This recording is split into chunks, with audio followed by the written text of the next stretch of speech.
கிறிஸ்துவுக்குள் மிகவும் பிரியமானவர்களே, இயேசு கிறிஸ்துவின் நாமத்தில் உங்கள் யாவரையும் நான் அன்போடு கூட வாழ்த்துகிறேன். இந்த நாளிலும் தேவன் நம்மோடு கூட ஒரு வார்த்தையின் மூலம் இடைப்படுகிறார். ஆதியாகமம் 15ஆம் அதிகாரம் 1ஆம் வசனம்.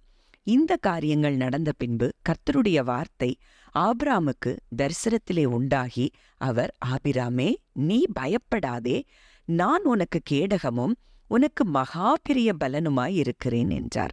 ஆம், இன்றைக்கு தேவன் நம் ஒவ்வொருவரோடும் கூட இந்த வாக்குத்தத்தத்தை கொடுக்கிறார். நீ பயப்படாதே, நான் உனக்கு கேடகமும் உனக்கு மகா பெரிய பலனுமாயிருக்கிறேன் என்று சொல்லி ஆண்டவர் சொல்றத பார்க்கிறோம். இந்த உலகத்துல நம்ம கேடகம்னு சொல்லி எதெல்லாமோ நம்பிட்டு இருக்கிறோம்.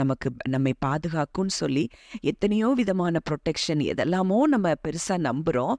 ஆனா இன்றைக்கு ஆண்டவர் நமக்கு வாக்கு கொடுக்கிறார்.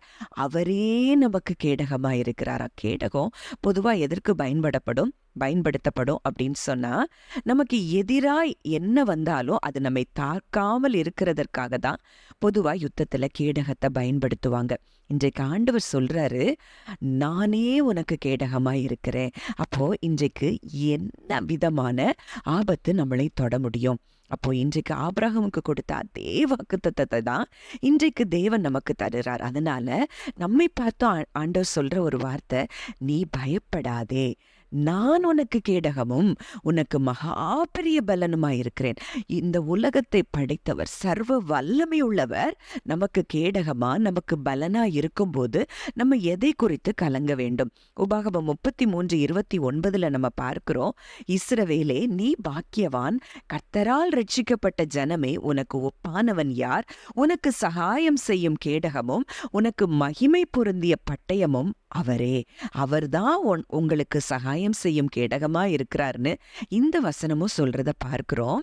மேலும் யோபு 1:10 வசனத்துல நம்ம பார்க்கிறோம், சாத்தான் ஆண்டவர்ட்ட சொல்றான், நீர் அவனையும் அவன் வீட்டையும் அவனுக்கு உண்டான எல்லாவற்றையும் சுற்றி வேலி அடைக்கவில்லையோ?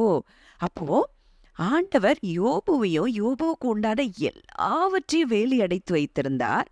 அப்போ ஏன் யோபுவுக்கு அந்த காரியங்கள் நடந்தது நம்ம பார்க்கும்போது, யோபுவே தன் வாயிலிருந்தே அந்த வார்த்தையை சொல்லுகிறார், நான் பயந்த காரியம் எனக்கு நேரிட்டது. அப்போ நம்ம பயப்படும் போது என்ன நடந்திருக்கு அப்படின்னா, அங்க நம்ம கர்த்தரை பூரணமா நம்பாத ஒரு இடத்துல நம்ம இருக்கிறோங்கிறது தான் இந்த இடத்துல யோபு புஸ்தகத்துல நம்ம பார்க்க முடியுது. அப்போ அதனாலதான் ஆபிரகாமுக்கு சொல்றாரு, நீ பயப்படாத, நான் உனக்கு கேடகமா இருக்கிறேன். ஏன்னா பயம் நமக்கு எப்போ இருக்கும் அப்படின்னா, கடவுளை நம்பாதப்போ, விசுவாசிக்காதப்பதான் பயம் வரும்.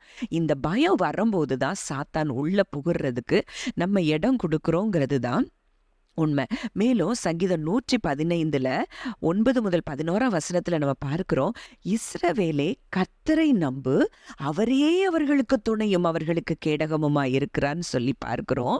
அடுத்தது அந்த 11ஆம் வசனத்துல நம்ம பார்க்கிறோம், கர்த்தருக்கு பயப்படுகிறவர்களே, கர்த்தரை நம்புங்கள். அப்போ நீங்க கர்த்தருக்கு பயப்படுறவங்க தான், ஆனா நீங்க எவ்வளவு தூரம் கர்த்தரை நம்புறீங்கிறது தான் நம்ம அற்புதம் அடங்கி இருக்கிறது, நம்ம பாதுகாப்பு அடங்கி இருக்கிறது. அப்போ கர்த்தருக்கு பயப்படுற நீங்க கர்த்தரை நம்புங்கன்னு இன்றைக்கு தேவன் நமக்கு ஒரு ஆலோசனை சொல்லுகிறார். அவரே அவர்களுக்கு துணையும் அவர்களுக்கு கேடகமுமா இருக்கிறாராம். அப்போ இன்றைக்கு நமக்கு துணை, நமக்கு கேடகம் நம் தகப்பன் இருக்கிறார். சர்வ வல்லமையுள்ள தேவன் நமக்கு துணையாய் கேடகமாய் இருக்கிறார். ஆகவே தீங்கு நம்மையோ நம் குடும்பங்களையோ ஒரு காலம் அணுகாது. ஜெபிக்கலாம். அன்பின் பரலோக தகப்பனே, இன்றைக்கும் நீர் எங்களுக்கு கொடுத்த இந்த வாக்குத்தத்தத்திற்காக நன்றியோடு உம்மை துதிக்கிறோம் அப்பா. ஆபிரகாமை பார்த்து நீர் சொன்ன வாக்குத்தத்தத்தை இன்று எங்களுக்காக நீர் தந்திருக்கிறீர் அப்பா. நீ பயப்படாதே, நான் உனக்கு கேடகமும் உனக்கு மகா பெரிய பலனுமாய் இருக்கிறேன் என்று சொல்லி வாக்கு கொடுத்திருக்கிறீர்.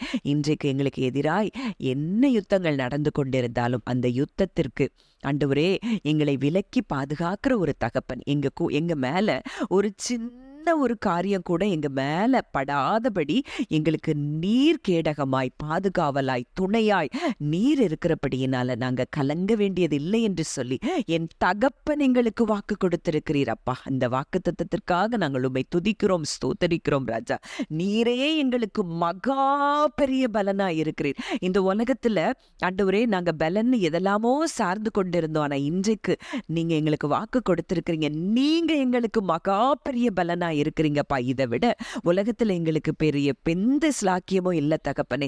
அதற்காக நன்றியோடு துதிக்கிறோம் சுவாமி, ஸ்தோத்தரிக்கிறோம். நீர் கொடுத்த இந்த வாக்கு தத்தத்திற்காக நன்றியோடு துதிக்கிறோம். இதை கேட்கிற ஒவ்வொருவர் வாழ்க்கையிலும் கர்த்தர் அப்படியே நீர் செயல்படுகிறதற்காக நன்றி செலுத்துகிறோம். துதி கன மகிமை யாவையும் இயேசு ஒருவருக்கே செலுத்துகிறோம். கர்த்தரும் மீட்பருமாகிய இயேசுவின் மூலம் கேட்கிறோம் ஜீவனுள்ள நல்ல பிதாவே, ஆமென்.